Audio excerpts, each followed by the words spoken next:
하나님께서 오늘 우리에게 주시는 말씀 시편 27편 1절에서 14절입니다.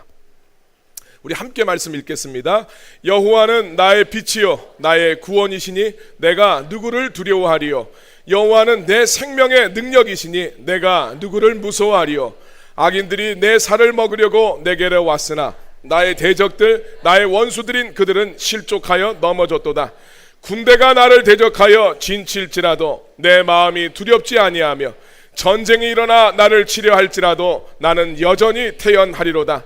내가 여호와께 바라는 한 가지 일 그것을 구하리니 곧 내가 내 평생에 여호와의 집에 살면서 여호와의 아름다움을 바라보며 그의 성전에서 사모하는 그것이라.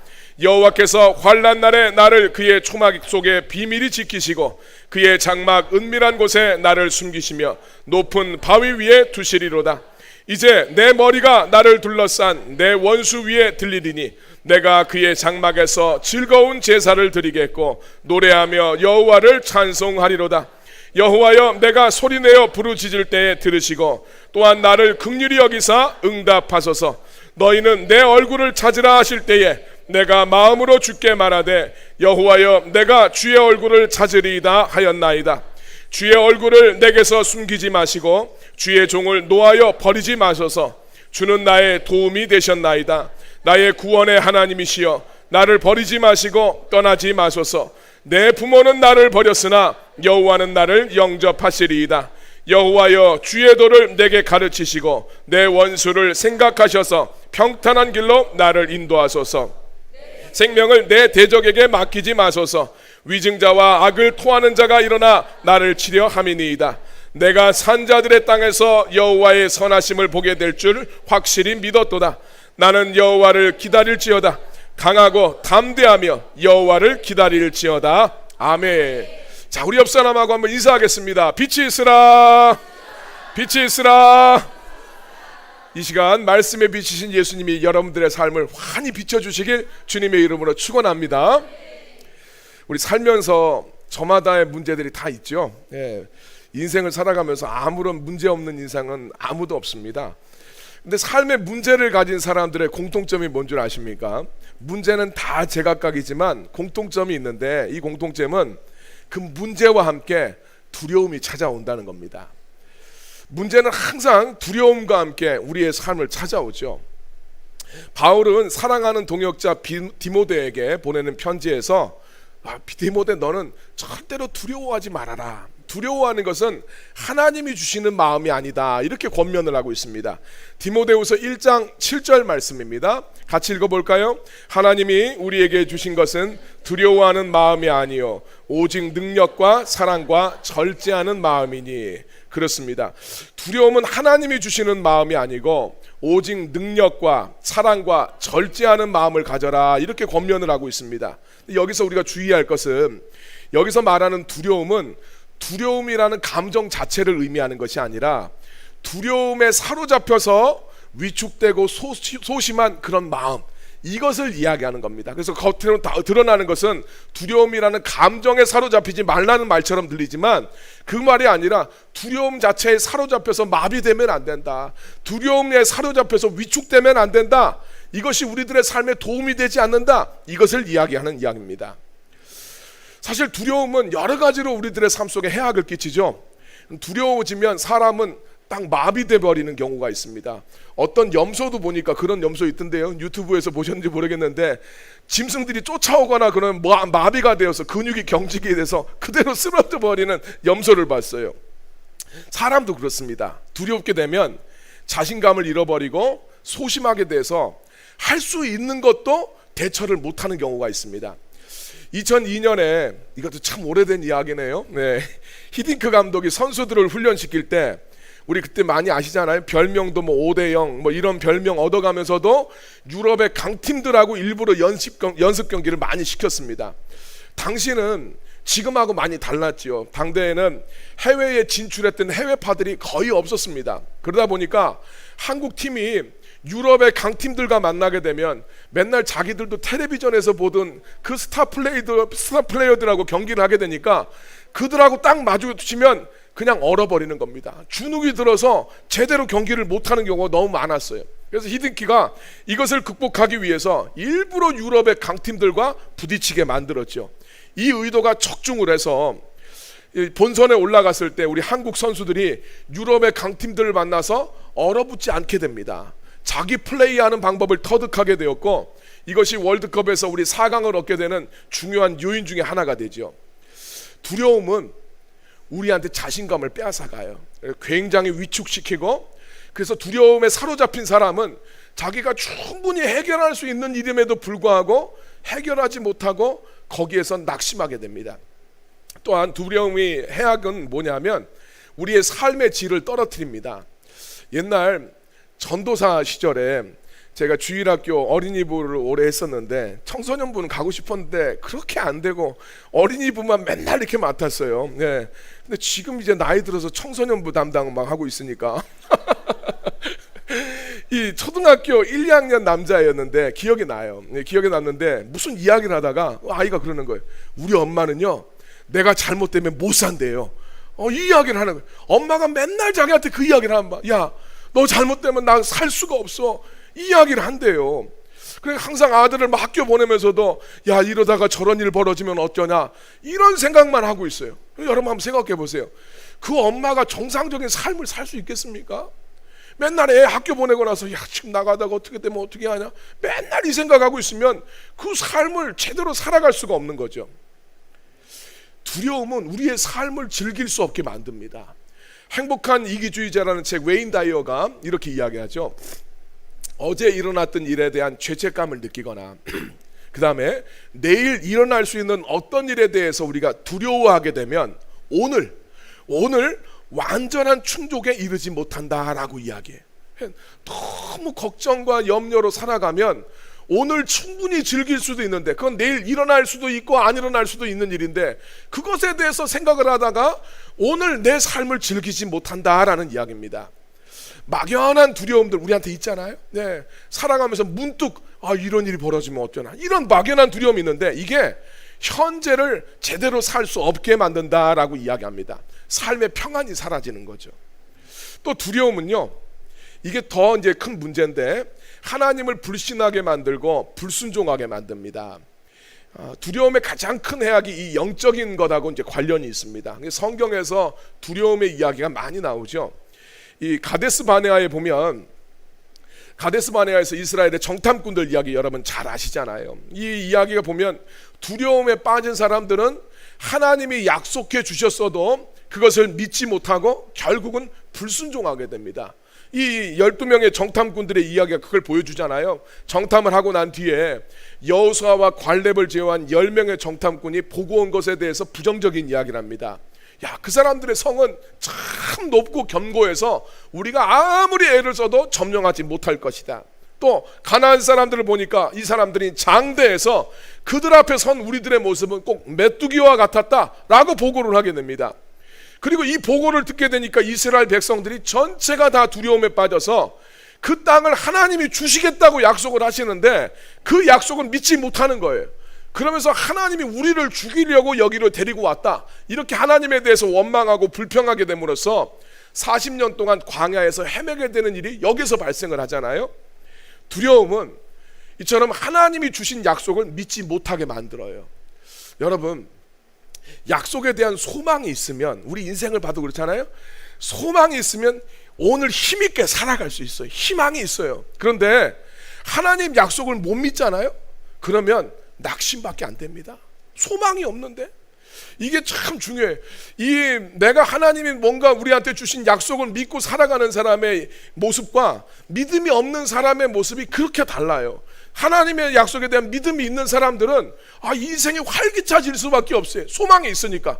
믿음이 없는 사람은 똑똑한 것 같아요. 이거 그게 무슨 말이 이루어지겠나. 결국은 자기 눈에 자기 틀 안에서 살 수밖에 없어요. 그 인생은 항상 낙심할 수밖에 없다. 그리고 이 낙심이 우리가 가데스 바네아의 이스라엘 백성들을 보는 것처럼 전파되잖아요. 다른 사람한테 전염됩니다. 10명의 정탐꾼들의 역할들이 바로 그거였어요. 이스라엘 전체에게 자기들이 느꼈던 그 두려움을 전염시키고 공동체 전체를 낙심하게 만들었습니다.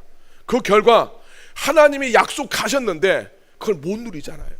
이게 참 안타까운 거예요. 하나님이 약속하셨는데 못 누린다. 자, 그래서 우리가 이 두려움에 사로잡혀서는 안 되고 이 두려움을 반드시 극복해야 되는데 어떻게 해야 우리들의 삶 속에 찾아오는 두려움을 우리가 극복할 수 있겠는가? 네 가지로 우리가 한번 살펴볼 텐데요. 첫 번째, 두려움의 감정 자체를 인정하실 필요가 있습니다. 두려움은 인간한테 있는 자연스러운 감정이죠. 두려움에 대해서 학자들이 그런 이야기합니다. 위험을 감지하는 능력, 또 앞에 오는 위험을 회피할 수 있는 능력이 두려움 때문에 길러진다라고 이야기해요. 원시 시대부터 인류가 생존하는 데 있어서 도움이 되는 것이 이 두려움이라고 이야기합니다. 사람이 두려움을 통해서 위험을 감지할 수 있기 때문에 사람이 살아남게 된다는 것이죠. 반대로 이 두려움을 깨닫지 못하는 사람들은 살아남을 수가 없는 거죠. 여러분 한번 생각해 보세요. 어린아이가 수표면 영화 보고 나서 목에 보자기를 걸고 아파트에서 막 뛰어내리면 어떻게 되겠습니까? 큰일 나는 거 아닙니까?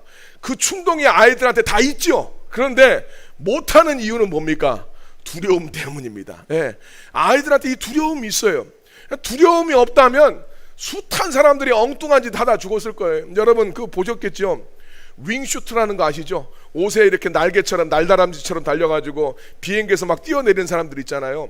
그거 하는 사람들이 있는데 나이 드신 분들 중에서 40세 이상 하시는 분들이 아무도 없대요. 그 이유 뭔지 아십니까? 다 돌아가셨대요. 네. 그거 자꾸 하다 보면 사망률이 너무 높은 거예요. 그래서 그 나이까지 살지를 못합니다. 두려움 없으면 빨리 죽는 거예요. 자, 그렇기 때문에 인간의 삶에서 두려움이라는 감정 자체가 문제가 아니라 과도한 두려움, 이게 문제죠. 다시 말해서 두려움이 우리를 완전히 장악하는 것, 이게 이제 문제가 됩니다. 두려움 때문에 생각이 딱 마비되면 어쩔 줄 몰라 해요. 이거 여러분들 우리 삶 속에 가끔 옵니다. 예. 어떤 상황이 딱 터졌었을 때 생각을 못하는 거예요. 충분히 할 수 있는데. 또 두려움 때문에 오늘 우리 봤던 말씀처럼 하나님 앞에 믿음의 반응이 안 되는 거예요. 그래서 하나님이 약속하신 것도 못 누리게 되는 것, 이게 문제라는 겁니다. 우리한테 두려움이 있다는 것은 그 자체로 이상한 일이 아닙니다. 오늘 우리 시편 27편을 쓴 다윗도 여러 가지로 두려움이 있습니다. 자기한테 악의를 품은 이 원수들의 위협에 직면해서 여러 가지로 두려움을 느끼고 있죠. 마찬가지로 우리 그리스도인들도 인생을 살아가면서 이런저런 문제를 만났을 때 두려움을 느끼게 되는데, 두려움을 내가 느낀다는 것, 이거 자체를 부끄러워할 필요가 없어요. 그걸 또 부정할 필요가 없습니다. 경건하다고 해서 두려움을 안 느끼는 것이 절대로 아니에요. 오히려 두려움을 인정하고 명확하게 그 정체를 확인하는 것이 두려움을 넘어서는 첫 걸음이 돼요. 여러분들 삶 속에서도 막연한 두려움 찾아왔었을 때 내 두려움의 생각들을 확인해 볼 필요가 있습니다. 그냥 이건 무시하는 것이 아니라 왜 이런 생각이 오는가라는 것을 한번 여러분 적어보시고 찾아보실 필요도 있어요. 그래서 이 두려움을 확인하는 것이 그것을 넘어서는 첫 걸음이 됩니다. 두 번째로 두려움 앞에서 문제가 아니라 하나님을 묵상해야 됩니다. 이거 잘 아시는 말씀이죠. 문제를 묵상하지 말고 하나님을 묵상해라. 다윗은 군대가 자기를 대적해서 진을 쳤고 원수가 자기를 둘러싼 상황이었지만 하나님을 주목하면서 하나님이 어떤 분이신지 묵상하기 시작했어요. 야, 내가 믿고 있는 하나님이 얼마나 크고 능력 있는 분인가, 그리고 그 하나님이 나를 얼마나 사랑하시는가, 이것을 묵상하게 되고 이 말씀 가운데 사로잡히게 되니까 내 마음속에 찾아왔던 두려움은 물러가고 오히려 하나님을 주목할 수 있게 됩니다. 여러분 시편 27편 1절 말씀 볼까요? 네. 내가 누구를 두려워하리요? 내가 누구를 무서워하리요? 3절 말씀 보니까 군대가 나를 대적하여 진칠지라도 내 마음이 두렵지 아니하며 전쟁이 일어나 나를 치료할지라도 나는 여전히 태어나리로다. 이런 고백을 할 수 있었던 것은 문제에 집중하면 이 고백이 안 나오죠. 하나님을 주목했기 때문에 이 고백이 나왔습니다. 두려움의 반대말이 뭔지 아십니까? 움려두가 아니라 두렵지 않다 이런 것도 아니고 믿음이 두려움의 반대말이라고 그래요. 하나님에 대한 믿음이 강해질 때 우리가 두려움을 극복할 수 있게 됩니다. 두려움 속에서 하나님을 기억하는 것, 생각하는 것, 이게 믿음이에요. 꼭 기억하십시오. 두려움 속에서 하나님을 생각할 수 있는 것, 이게 믿음이다.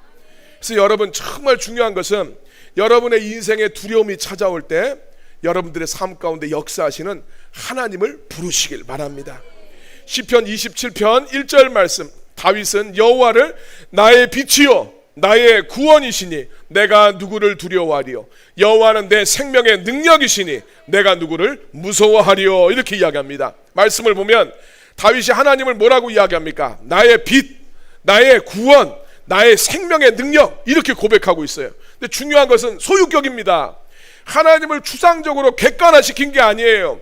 하나님은 그냥 빛이고 하나님은 구원이고 하나님은 생명의 능력이 아니라 하나님은 나의 빛, 하나님은 나의 구원, 나의 생명의 능력이라고 이야기합니다. 이게 중요해요.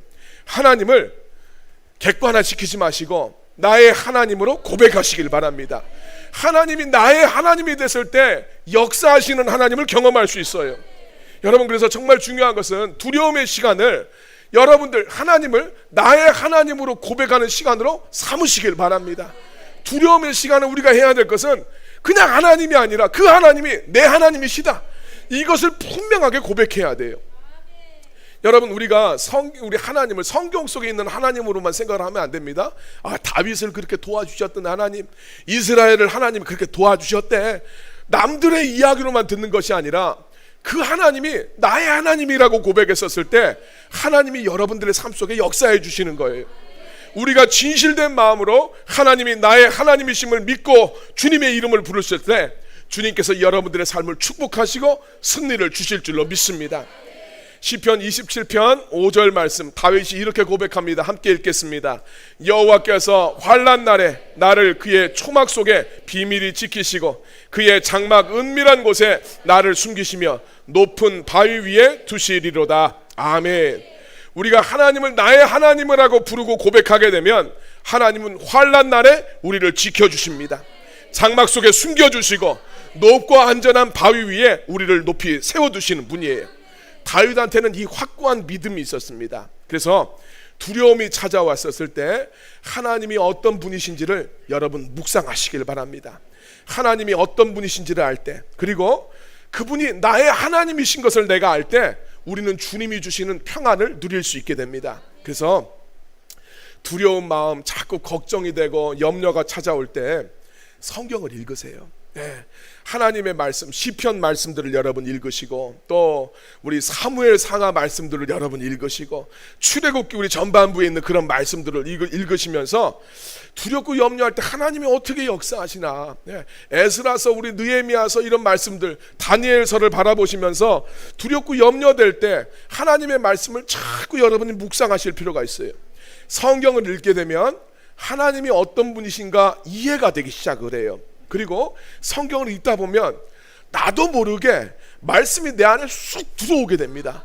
그러면 내 안에 막 믿음이 생기고 용기가 생기는 것을 경험하게 돼요. 그래서 여러분, 문제가 아니라 하나님을 묵상함으로써 여러분들의 문제를 두려움을 넘어설 수 있는 여러분이 되길 예수님의 이름으로 축원합니다. 세 번째로, 두려울 때는 하나님하고 교제해야 돼요. 하나님하고 예배를 해야 됩니다.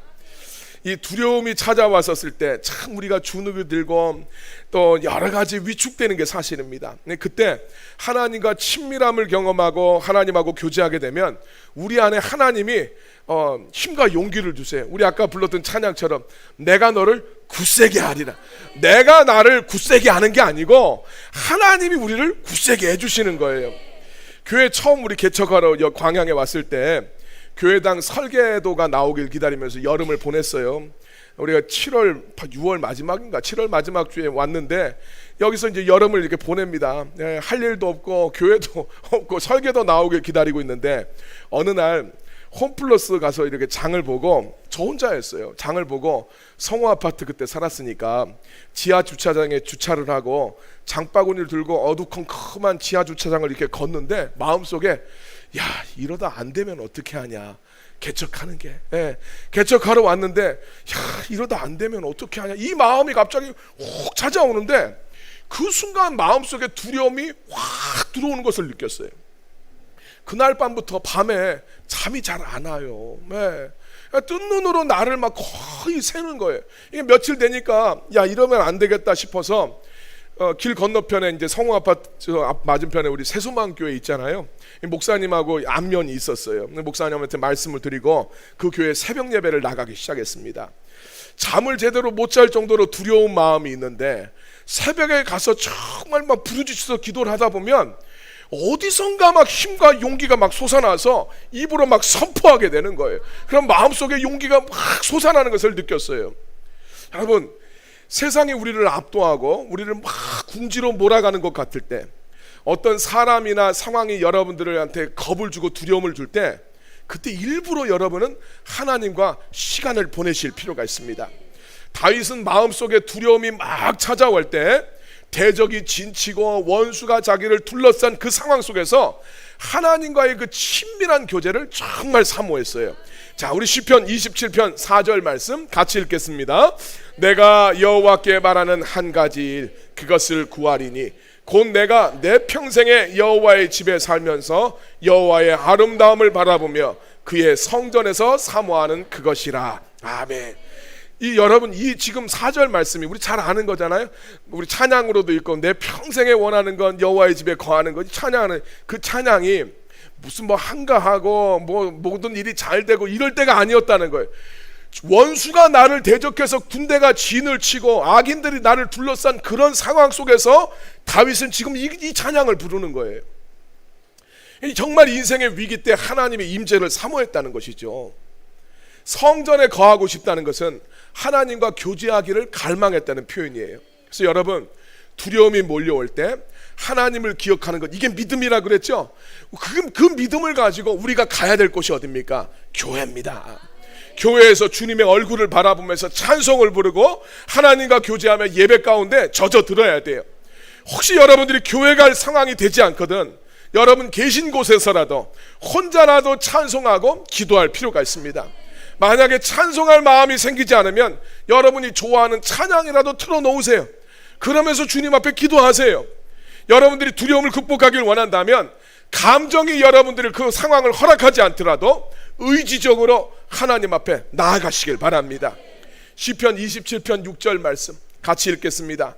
이제 내 머리가 나를 둘러싼 내 원수 위에 들리리니 내가 그의 장막에서 즐거운 제사를 드리겠고 노래하며 여호와를 찬송하리로다. 아멘. 원수가 둘러싼 가운데 내가 하나님의 임재를 사모하며 주님 앞에 나아갔었을 때 그의 장막에서 즐거운 제사를 드리겠고 노래하며 여호와를 찬송할 것이다. 이 고백이 나옵니다. 두려움 가운데서도 하나님을 갈망하며 주님 앞에 나아갔더니 즐거운 제사, 노래와 찬양으로 주님 앞에 나아가게 될 것이라고 고백하고 있어요. 정말 그래요. 원수에게 둘러싸여 있지만 하나님 앞에 나아가서 하나님의 얼굴을 보게 되면 즐거운 노래가 나옵니다. 하나님이 여러분들을 굳세게 하실 줄로 믿습니다. 그래서 두려움이 몰려올 때 거기에 그냥 압도되고 그 감정 자꾸 거기에 휘말려 가지 마시고 차라리 주님의 교회로 나와서 하나님의 얼굴을 구하고 예배하시길 바랍니다. 네 번째로, 간절하고 솔직하게 기도하셔야 됩니다. 우리가 하나님 전에 나아가서 예배하고 찬양할 때 우리 안에 기쁨과 용기가 솟아나지만 삶의 현장으로 돌아가면 다시 또 흔들리고 다시 무너지고 또 두려움이 또 찾아옵니다. 아까 전에 제가 개척 때 이야기를 말씀드렸는데 새벽에 기도할 때는 용기가 충만해져서 집에 돌아오는데 밤이 되면 또 두려워요. 여러분, 그것만 그러겠습니까? 살아가면서 우리 삶 속에서 하나님께서 도와주시는 경우들이 있잖아요. 야, 하나님께서 이렇게 저렇게 문제를 해결해 주시고, 야, 정말 하나님 살아계시는구나, 이것을 우리가 체험하는 것들이 있습니다. 그런데 그 체험했다고 해서 그 믿음이 계속 가는 게 아니에요. 살면서 또 어려움을 만나면 또 두렵고 염려가 찾아와요. 그게 우리 인간이에요.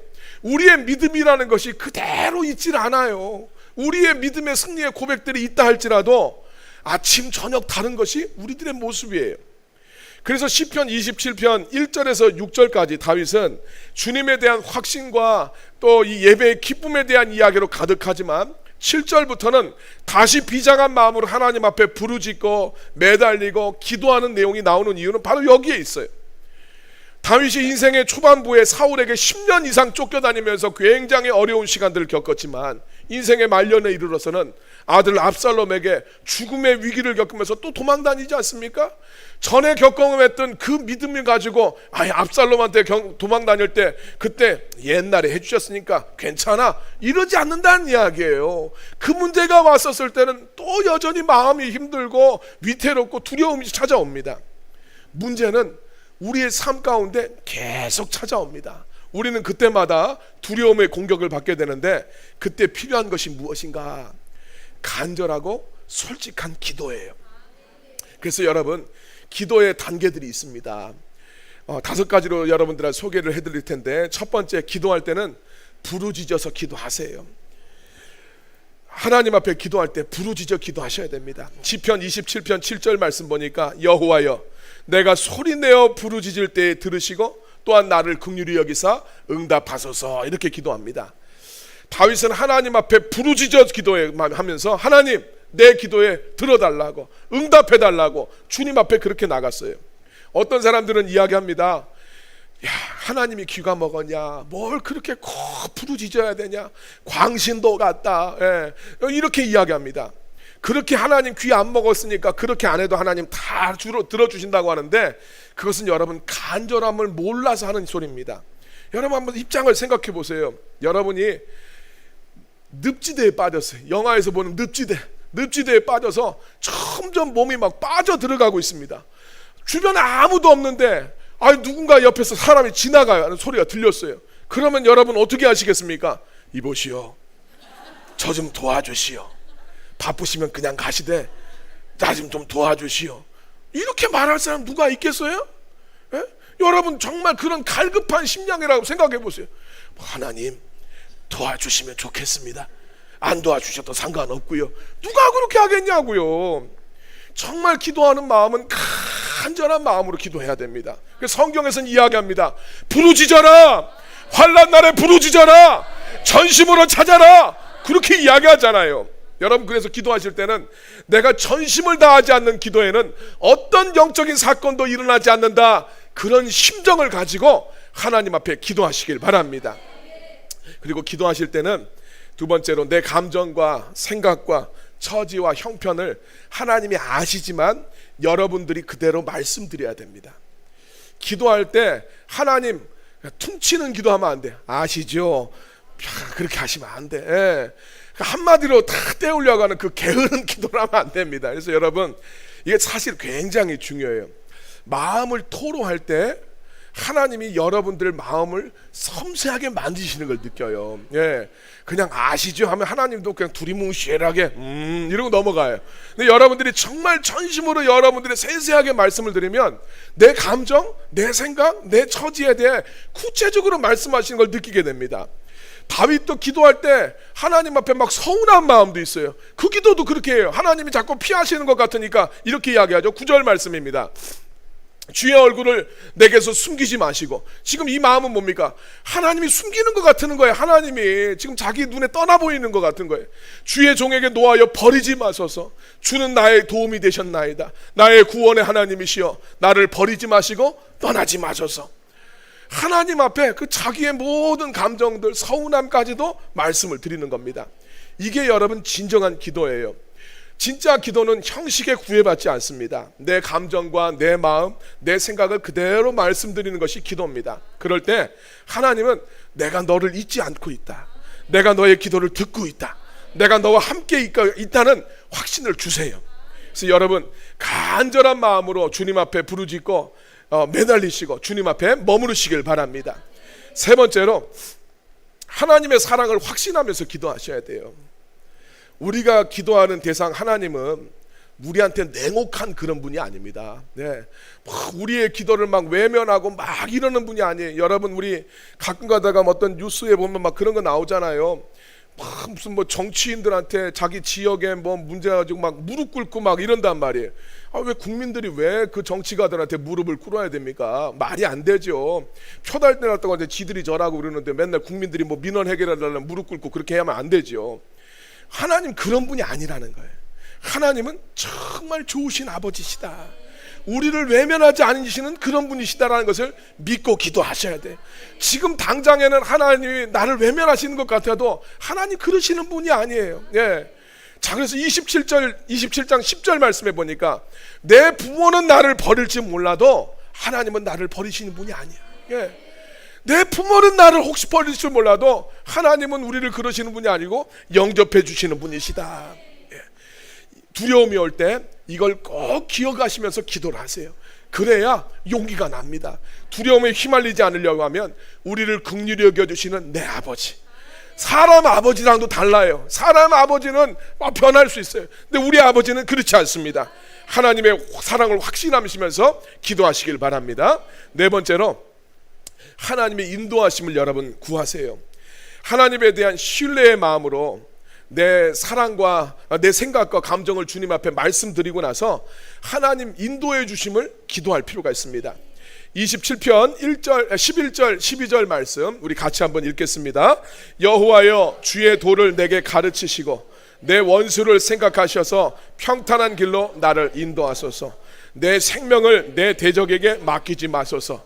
위증자와 악을 토하는 자가 일어나 나를 치려함이니이다. 아멘. 마음이 두려움으로 가득할 때, 위기의 상황이 닥칠 때 하나님 생명의 길로 나를 인도해 주십시오. 주님, 나를 평탄한 길로 인도해 주십시오. 혹시 내가 잘못 생각해서 잘못된 판단을 내릴 수도 있는데 주님, 제가 그러지 않도록 저를 지켜주십시오. 원수의 올무에 내가 매어들지 않도록, 사탄이 원하는 방향으로 내가 가지 않도록 하나님 나에게 진리의 길을 가르쳐 주시고 바른 길로 인도해 달라고 기도하시길 바랍니다. 마지막 다섯 번째는 마음에 하나님의 확신을 경험하실 때까지 기도하셔야 됩니다. 우리가 간절히 부르짖어 기도하고 솔직한 나의 감정과 생각도 다 말씀드리고 하나님의 사랑을 확신하면서 기도하고 하나님의 인도하심을 간구하면서 우리가 기도하는 거 맞는데, 거기에서 여러분 끝나는 것이 아니라 우리가 이런 자세로 주님 앞에 나아가면 주님이 우리 마음속에 주시는 확신이 있어요. 거기까지 여러분 기도하셔야 됩니다. 자, 다윗은 이 기도의 끝에 확신을 되찾습니다. 자, 13절 14절 말씀 같이 읽겠습니다. 내가 산자들의 땅에서 여호와의 선하심을 보게 될 줄을 확실히 믿었도다. 너는 여호와를 기다릴지어다. 강하고 담대하며 여호와를 기다릴지어다. 아멘. 간절한 기도 끝에 다시 확신을 회복한 겁니다. 내가 산자들의 땅에서 하나님의 선하심을 맛보게 될 것입니다. 그리고 자기 스스로에게 이야기하는 거예요. 너라는 이야기는 14절에 다윗, 너는 스스로 자기에게 말하기를 너는 여호와를 기다려라. 강하고 담대함으로 하나님을 기다리라. 이렇게 자기 스스로에게 확신을 주면서 이 기도를 마무리 짓고 있어요. 여러분, 우리가 기도를 했을 때 여기까지 가셔야 됩니다. 하나님이 내 마음속에 주시는 담대함, 평안함, 하나님이 주시는 그 확신함, 여기까지 여러분 기도하셔야 이것이 온전한 기도가 됩니다. 그러기 위해서는 하나님 앞에 머무르셔야 됩니다. 그러니까 빨리 쏟아내고 끝나는 것이 기도가 아니라 주님 앞에 머무시는 시간들이 필요해요. 우리 인생은 문제의 연속입니다. 어떤 일들은 참 우리를 힘들게 만들고 두렵게 하고 또 낙심시키기도 하죠.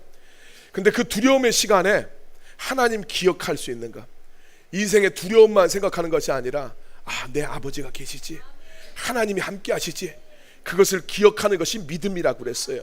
그 하나님을 기억하고 그 하나님이 나의 하나님, 다른 누군가에게 그게 무슨 상관이 있어요. 모세에게 하셨던 거 나하고 무슨 상관이 있어요. 내 하나님이 되셔야지.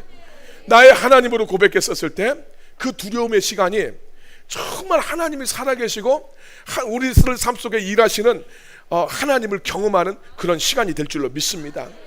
우리 인생에 하나님 여러분 함께 하세요. 하나님 함께 하시면 어떤 문제도 우리를 무너뜨릴 수가 없습니다. 죽음조차도 하나님과 함께 하고 있는 성도에게는 절망이 아니라 천국 약속의 시작이 되잖아요. 예수님이 회당장 야이로의 딸을 고쳐주시러 가시다가 소식이 들리죠. 그 딸이 죽었다. 야, 예수님 안 오셔도 된다. 이 소식이 전해졌을 때 예수님이 야이로한테 뭐라고 말합니까? 두려워하지 말고 믿기만 해라. 두려워하지 말고 믿기만 해라. 여러분, 두려워하지 마시고 믿기만 하십시오.